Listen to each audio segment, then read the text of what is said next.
Et on y va pour le texte. Le texte, c'est très important dans une page web. Il faut savoir le styliser, bien le placer et tout simplement avoir un bon rendu avec son texte. Et il y a aussi un art de lier les fonts, c'est-à-dire les polices d'écriture. En général, il vaut mieux lier 2 polices d'écriture maximum. Donc soit on peut en utiliser une seule, soit 2 si on a envie d'avoir un petit peu de changement. Et voilà, de lier le sans sérif et le sérif. Mais on verra tout ça dans une partie consacrée au design où on verra comment choisir des couleurs, choisir une police d'écriture, etc. Pour l'instant, on va voir donc les propriétés CSS qui sont liées au texte. Il y en a pas mal, et pour commencer, on va voir la propriété font, qui est une propriété raccourcie comme background, donc qui va contenir plein de petites propriétés. Et puis dans une seconde vidéo ultérieurement, on verra d'autres propriétés CSS qui sont liées au texte, mais qui ne sont pas dans cette propriété raccourcie. Donc ici, on va enlever notre accueil, on va faire un H1 lorem 5, hop, histoire d'avoir juste un petit peu de texte ici. Très bien, ensuite on va s'ouvrir le H1, et on va pouvoir découvrir toutes ces propriétés tranquillement. Pour commencer, font style. Font style, on s'en sert, donc vous voyez quand vous écrivez avec VS Code comme ça, donc juste font S, vous appuyez sur Entrée ou sur Tab, et puis en général, il va vous proposer également les valeurs si vous rentrez directement comme ça dans votre propriété. Donc on s'en sert juste pour mettre italique, voilà, sachant que italique, donc ça va mettre format italique, normal, ça va être ce qu'on voit ici, oblique, ça va être exactement la même chose qu'italique, donc en général on utilise italique, initial, ça va être normal, inherit, ça va hériter ce qu'il a de son parent, et unset, ça va enlever ce qu'il a de son parent, voilà. Donc ne vous prenez pas trop la tête avec font style, en général on utilise juste pour mettre italique si vous avez envie de mettre quelque chose en italique. Donc ici on va le laisser en italique pour la forme, sachant que c'est pas très utilisé non plus. Ensuite, un petit peu plus utilisé, on va voir font weight. Font weight, alors on a plusieurs choses ici. On peut mettre bold, par exemple, tac, qui va transformer le texte en plus grand. Alors si je dis pas de bêtises, le H1 de base, il va être déjà un petit peu en gras comme ça. Donc j'ai créé un paragraphe en dessous. Hop, je vais zoomer, zoomer. Regardez bien le paragraphe en dessous ici. Hop, si je mets un font weight bold, tac, eh bien il va se transformer en gras comme ça, d'accord. Vous avez light également pour, alors lighter, tag pour enlever le gras. Et ça c'est les valeurs qui sont liées, on va dire, qui sont liées au gras mais sans aller dans le détail. Sinon pour aller dans le détail, on peut aller de 100 à 900. C'est-à-dire 100 ça va être le niveau de gras le plus bas et 900, regardez, ça va être le plus haut. Alors, des polices d'écriture qu'on va pouvoir importer, en fait, quand elles sont très complètes, elles ont un niveau de gras sur chaque centaine, si vous voulez. D'accord? Donc là, je mets 800, ça va baisser. Je mets 700, ça va baisser. Alors que là, vous voyez que ça ne bouge pas. Donc, on va dire de manière basique, en général, c'est tous les 300, si je dis pas de bêtises. Ah, même pas ici, vous voyez. 500 peut-être. Voilà, 500, ça s'est baissé. Et je crois que la police de base, elle reste comme ça. Regardez, même si je vais juste à 100, tac, elle reste comme ça. Donc ici, les seuls changements qu'il y a, c'est de 500 et à 900, d'accord? Mais pour les polices très complètes, à chaque fois que vous allez changer de centaine, ça va baisser un petit peu, ou monter un petit peu, monter un petit peu. Voilà pour font weight. Donc ce qu'on va faire, on va le mettre ici. D'ailleurs, font weight ici, regardez, on va mettre 100 sur le titre. Hop, et il a perdu de son gras ici, d'accord? Ensuite, donc, font weight, ça, c'est pour tout ce qui est le gras. On va avoir font size, ça va être pour tout ce qui est la taille. Ici, je vais remettre à 100%, hop, pour qu'on puisse bien voir. Un titre de base, je dirais que c'est à 30 pixels, je crois, 30 pixels ici. Donc, on va mettre 50 pixels, on va le voir grossir, tac, vous voyez. Donc, on le fait grossir, hein, tout simplement. 50 pixels, on peut mettre des pourcentages, on peut mettre d'autres unités de mesure qu'on verra un petit peu plus tard. Pour l'instant, on reste sur les pixels, comme ça. Voilà. Ensuite, line 8.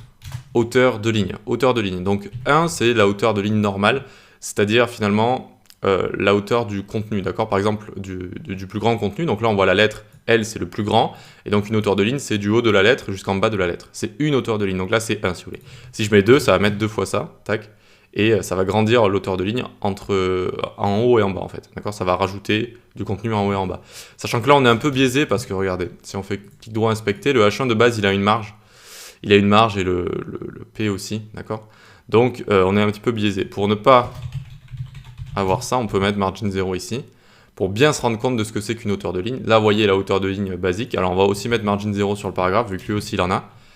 Tac. Et alors, on va augmenter la hauteur de ligne. On va mettre 2 pour voir. Tac. Et si vous voulez, donc, il y a 50% de la hauteur de ligne qui va en dessous, 50% au-dessus. Et on peut faire ça autant qu'on veut, d'accord? On peut aussi mettre des pixels, par exemple 250 pixels.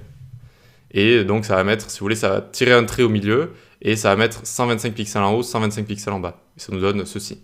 Voilà. Donc ça, c'est la hauteur de ligne. Ensuite, on va avoir, pour terminer avec cette propriété font family.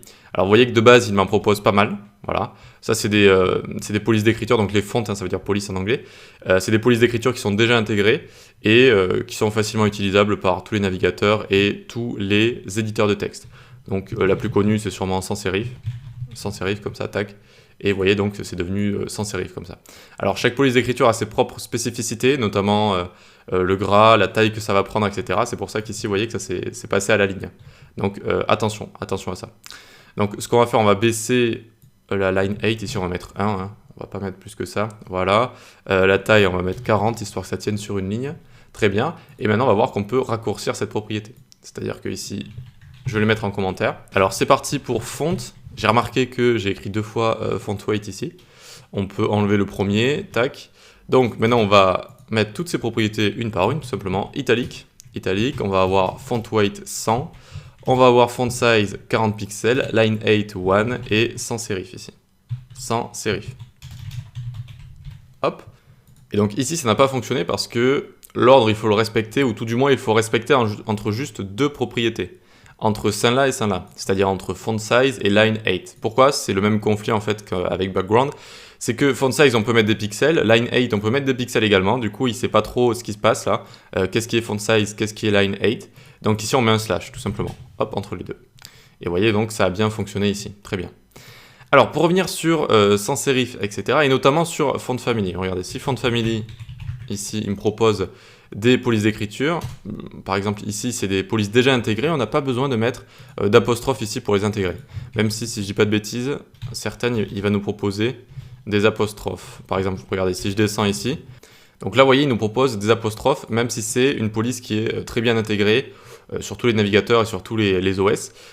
Et donc quand est-ce qu'on a besoin de mettre un apostrophe et quand est-ce qu'on n'en a pas besoin? Alors en général quand on a une police déjà intégrée, notamment sans serif, on n'en a pas besoin. Sauf exception ici, par exemple, quand il vous le propose directement. Mais alors, c'est quand on va intégrer nous-mêmes des polices qu'on va tout le temps mettre des apostrophes. Comment on fait pour intégrer une police? Il y a plusieurs moyens, mais il y a un site très bien qui s'appelle Google Font. Hop, Google Font, donc un site de police d'écriture, elles sont toutes gratuites. Et ici, on va pouvoir utiliser la police qui nous plaît, d'accord? Donc il y a du serif, il y a du sans serif, et voilà, on va vraiment pouvoir choisir tout ce qui nous plaît. Alors ici, on va choisir Abril Fatface, vu qu'elle est un petit peu spéciale, comme ça on va bien voir la différence. Sinon, vous pouvez aussi le chercher ici. Alors ils ont toutes des noms un petit peu bizarres, hein, les polices d'écriture en général. Et donc ici, Abril Fatface, on clique dessus, très bien.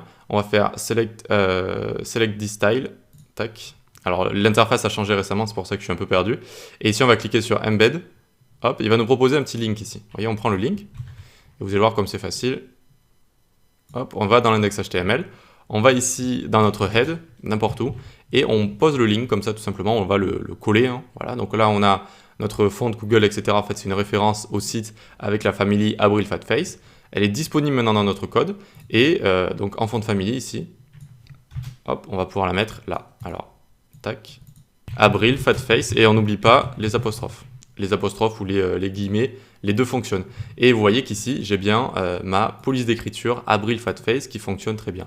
On aurait pu aussi mettre des guillemets, tac, tac, tant qu'on met guillemets, guillemets, apostrophe, apostrophe, ça fonctionne. Et une dernière chose ici, donc on va réécrire la propriété comme ça pour vous montrer. Quand on importe une propriété, on a envie de l'utiliser, donc je l'utilise comme ça, comme je vous ai montré, Abril Fatface, mais il peut y avoir des problèmes.